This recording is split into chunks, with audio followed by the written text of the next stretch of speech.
Jim Schwartz, NFL Assistant of the Year, for his work with this Cleveland Browns defense. And yeah, well deserved. Well deserved. Were there potentially other people that you could argue should have gotten it over him? I think the best argument would have been for Mike McDonald in Baltimore, because that defense was just as good. But I think that Schwartz, I mean, for me, it was a coin toss between those two. And they both did a spectacular job. Although Bobby Slowick also deserves some praise. Ben Johnson deserves some praise. I felt like those were probably the two leading candidates, Schwartz and Mike McDonald. And ultimately, it went Schwartz's way. So, Derek, what were your thoughts on Jim Schwartz winning NFL Assistant of the Year? Yeah, I mean, the funny thing is, a part of me forgetting that the NFL honors were even on was I to be honest with you, I totally even forgot about the possibility of Jim Schwartz winning this award. But when I saw it, I was like, oh, yeah, of course. Like, I mean, Jim Schwartz, what he's done this season with this defense has been nothing short of spectacular. And sure, there are the shortcomings, right? The playoff game obviously is a huge negative, but obviously that doesn't count as far as the regular season. These are regular season awards, which is a critical point that people love to overlook, which we'll get into. But what Jim Schwartz has done, like I said, is amazing. And you look at where this defense was last year, couldn't stop jack shit in the middle in the run game, right? We were awful. Jadeveon Clowney was not the guy with Myles Garrett. We really had a lot of holes in the secondary, right? And it wasn't talent. It was just guys were being used the wrong way. Joe Woods just absolutely took a bunch of talent and used them in ways they shouldn't be used, and it showed. This season, Jim Schwartz comes in, does a lot of the things we talked about. Use JOK the way you should use JOK. We talked about him on the last episode. Playing a lot more man. Yep. How good he has been, having him play more freely, which I still think he can get even better.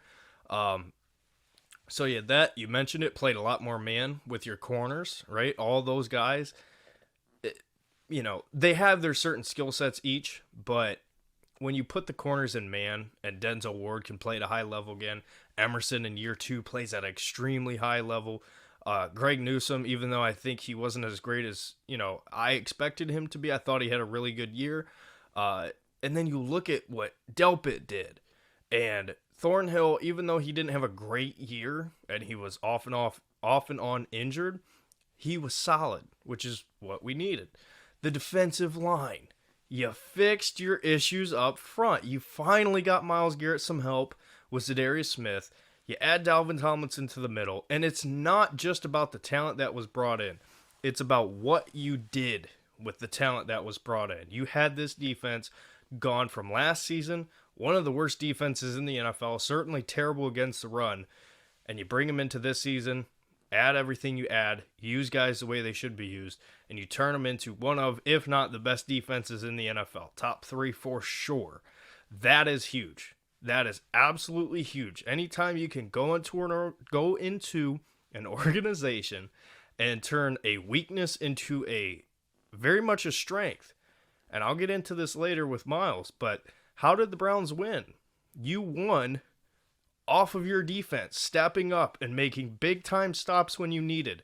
That's Jim Schwartz, right? It's obviously a bit of Stefanski, a bit of Andrew Berry, but Jim Schwartz did an absolutely phenomenal job this year. And, I don't think you can really put it into words what he meant for the Browns this past season. But, Tristan, Jim Schwartz, Assistant of the Year. I don't think you'll disagree with me, but what would you like to add to what I just said there? Yeah, for me, the when I look at the job that Jim Schwartz has done, it's about how he got the most out of the players we had already had the year before. That's what's most impressive for me, because Dalvin Tomlinson, obviously signing him was a huge move, but at the same token, a lot of that did rest on Andrew Barry's shoulders. A lot of these new additions were through Andrew Barry. But what highlights good coaching, in my opinion, is the ability to get the absolute most out of your players. And Jim Schwartz did that to a T this year. I mean, we talked about JOK's resurgence. Week after week, he was improving, which is another sign of great coaching. And he got to a point where towards the end there, I mean, he was playing at certainly playing at a Pro Bowl level. Pro Bowl / All Pro, like he was getting to that level. When we look at our corners, like Denzel Ward was the guy that, people were not happy with last offseason. This time last year, people were saying maybe it's time to start considering trading him.